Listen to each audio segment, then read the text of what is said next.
nataka kumwambia Senator Methu, you can only have a bright future ahead of you if you learn to respect your seniors, if you learn to say no when you are being misused.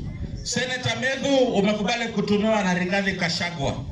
Huyo Rigathi Gachagua sisi tulimwangalia na tukaona yeye akiendelea kukaa pale State House karibu na rais, alikuwa anapangia rais na hii Kenya yetu mambo mabaya sana.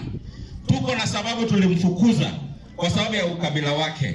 Tuko na sababu tulimfukuza kwa sababu yeye hakuwa anataka rais aunganishe Wakenya na kufanyia Wakenya wote maendeleo.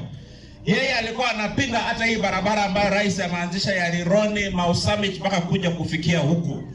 Yeye alikuwa anapinga hata mipango ya SGR ambayo rais amesema kuleta maendeleo kwa Kenya mzima, lazima kila sehemu ya Kenya ipate maendeleo.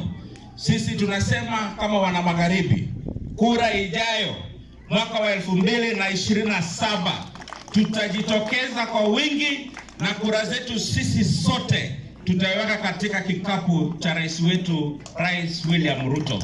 Na nyinyi hapa Maltisa mnasemaje? Hivyo hivyo pia.